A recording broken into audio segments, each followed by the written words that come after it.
그게 기미가 되고 잡티가 되고 둘을 못 만나게 해야 되겠네요. 떼어놔야 됩니다. 얘들 만나면 안 돼요.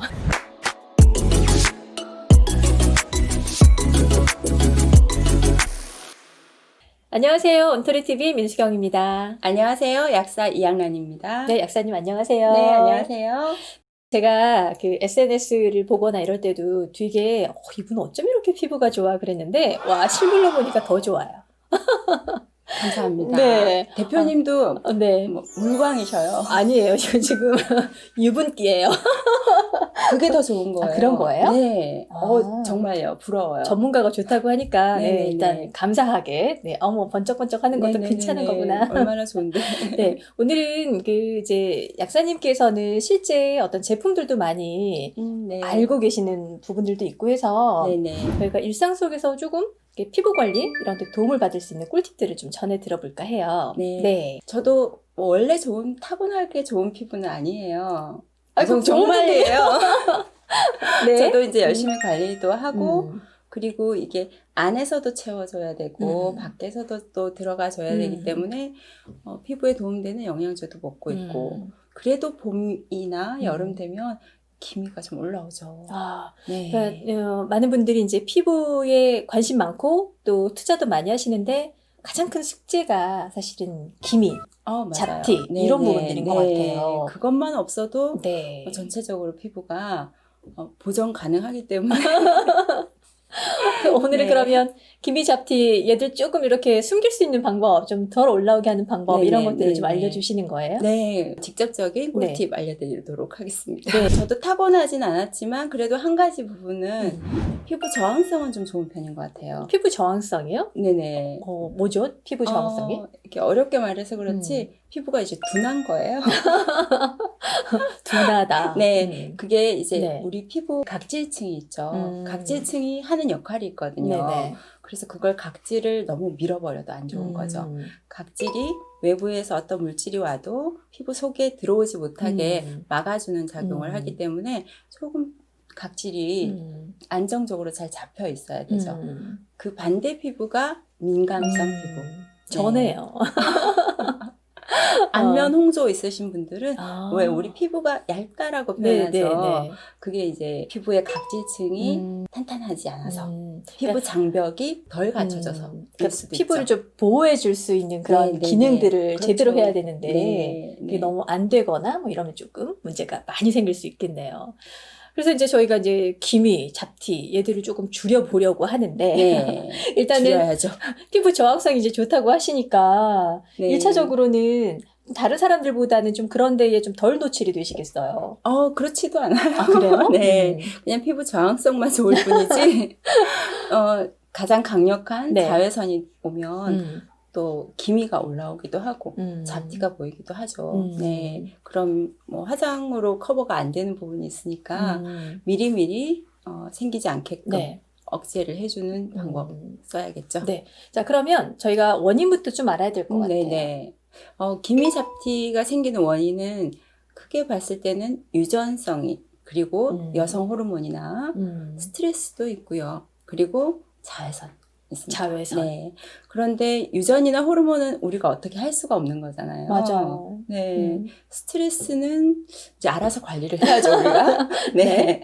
여기서는 일단 자외선 차단하는 부분을 잘 알고 계시지만 조금 잘못 알고 계시는 그런 부분도 있거든요. 네네. 그래서 자외선 차단에 대한 부분과 그리고 기미가 좀 생겼을 때 물론 피부과에 가서 좋은 치료 받아도 좋지만 비용도 많이 들고 시간도 오래 걸리고 그렇다고 완벽하게 제거가 되지는 않습니다. 그래서 가성비 좋은 그런 방법들이 있으니까 그런 걸 알려드리도록 할게요. 네. 자, 그러면 제일 처음에 자외선을 차단하는 게 네, 중요하다고 네네. 말씀을 하셔서 그 부분부터 좀 알아보도록 할게요. 네. 자외선은 아시다시피 뭐 A도 있고 B도 있고 C도 있어요. 네. 근데 C는 잘 못 들어보셨죠?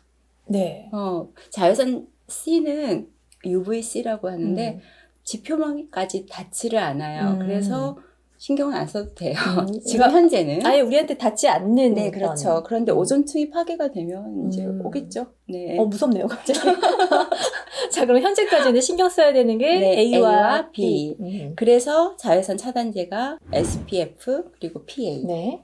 있죠. 그래서 SPF 지수, PA 지수라고 부르는데 그게 각자 자외선 B와 A를 차단하는 정도를 나타내는 거죠. 네네. 그런데 그게 아무리 강하게 뭐 SPF 지수 50짜리라도 잘못 바르고 있으면 소용이 없는 거예요. 그래서 제일 중요한 네. 게 자주 덧발라주는 거. 덧발라주는 거. 네네. 2시간?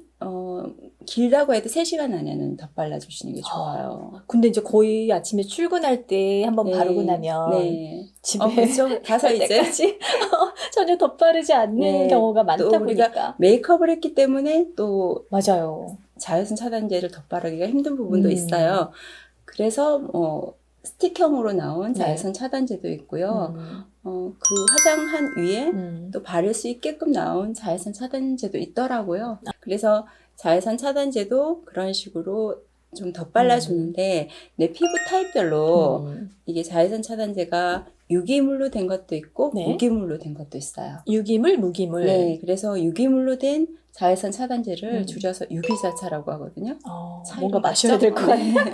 맛있을 것 같은데요. 네, 네, 그렇죠. 구기자차? 네. 오미자차. 맛있겠는데. 또 이야기 땡겨요. 산으로 가고 있어요, 지금. 네. 자, 유기자차. 네. 그리고 이제 무기물로 된 건 무기자차겠죠. 유기자차의 경우에는 네. 일단 발림성이 좋고요. 그리고 우리가 백탁이라고 하죠. 이렇게 허옇게 되는 거. 그런 것 없이 피부에 스며드는 건 참 좋아요. 그런데 한 가지 민감성 피부는 이 유기자차를 안 바르시는 게 좋아요. 왜요? 이게 피부 속으로 좀 깊이 흡수가 되기 때문에 자극이 좀 될 수가 있거든요.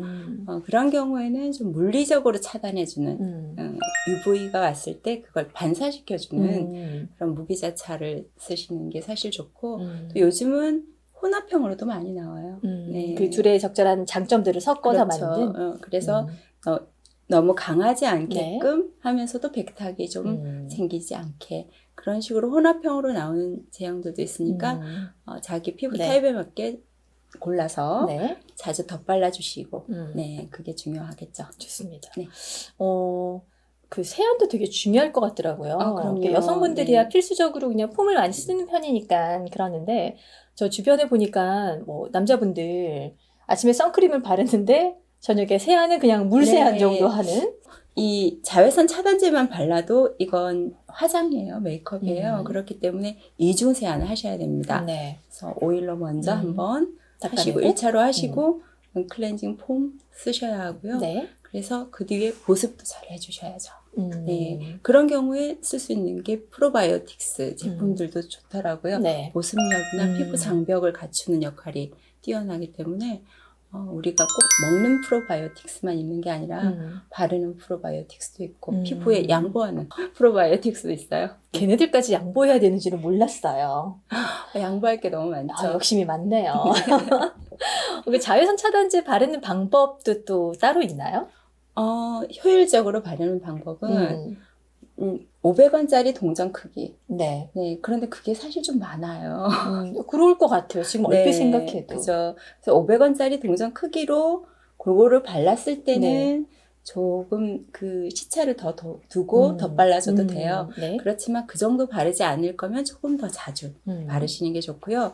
바르실 때 요령이 T자와 니은자 이렇게 두 가지는 꼭 지켜서 집중으로 발라주셔야 돼요. 볼만 열심히 바르더라고요. 여기하고 그리고 여기 튀어나온 광대 부분. 광대도 이제 작은 니은, 큰 니은이 있어요. 그래서 여기 작은 발라주시고 이쪽에 크게 발라주시고 네, 그렇게만 해주셔도 괜찮고 그래서 그런 메이크업을 한 뒤에 간단하게 바를 수 있게끔 스틱형으로 나온 그런 제품들도 있잖아요. 그런 걸 이용해서 수시로 덧발라주시는 게 사실 예방이 제일 중요하니까요. 네. 근데 갑자기 궁금한 게 있는데요. 왜 기미나 잡티들이 올라올 때 사실은 이 눈 밑에 이쪽이 제일 많이 올라오잖아요. 그렇죠. 네. 그 햇빛은 똑같이 이렇게 쬐는 것 같은데 왜 이쪽만 유독 많이 올라오는 건지 볼이나 뭐 턱 같은 데 고민하는 분들보단 눈 밑에 고민하시는 분들이 훨씬 많더라고요. 네, 눈 밑이라고는 하지만 네. 사실 눈 밑보다는 더 튀어나온 광대 음. 가까운 부분이죠. 음. 그 부분 같은 경우에 지금도 우리가 조명받고 있잖아요. 네. 조명에도 자외선이 지금 굉장히 많은데 지금 탁 보았을 때 여기가 반짝반짝해요. 내가 그래서 기미가 생기는구나. 저도 그래요. 네. 저는 이제 두꺼워서 표가 음. 많이 안 나는 거고요. 음. 피부가 얇아서 표가 좀 더 나는 거죠. 자, 그러면 자외선 차단제 바르는 방법까지 좀 알아봤고요. 세안하는 방법까지도 좀 네네. 알아봤어요. 자외선이 그런데 이제 어쩔 수 없이 우리는 뭐 노출이 되어 그렇죠. 있고 그리고 아무리 자외선 차단제를 바른다고 해도 외부의 자외선을 모두 차단할 수는 없어요. 그렇죠. 그러면 이 안에서 멜라닌이 생성이 되죠.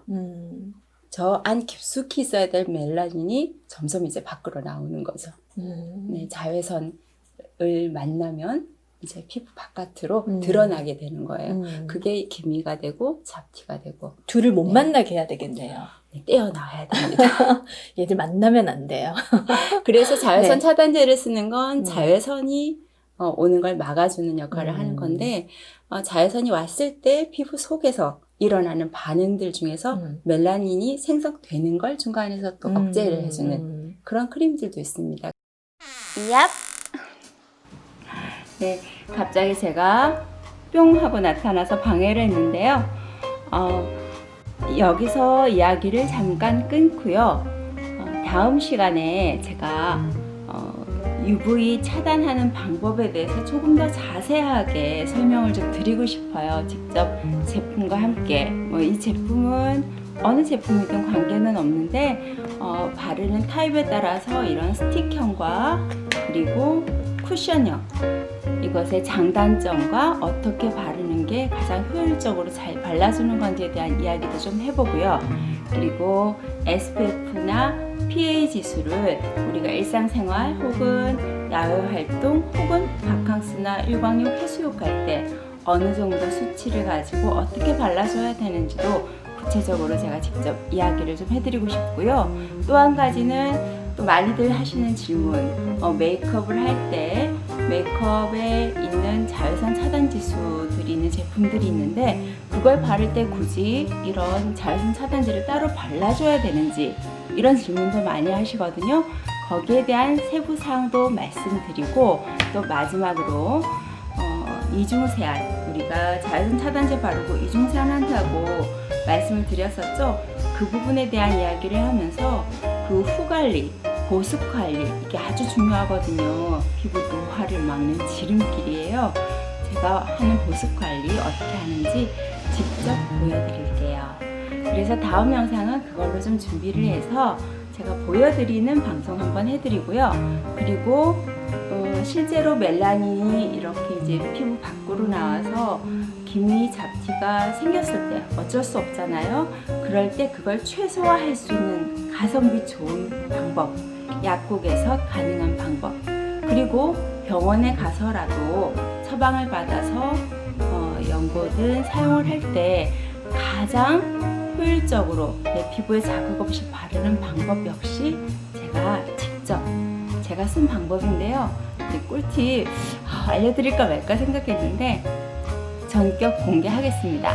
그래서 다음 2회 영상에 걸쳐서 이 부분에 대한 이야기 우리 민수경 대표님과 또 이야기 나누면서 제가 또 보충을 하도록 하겠습니다.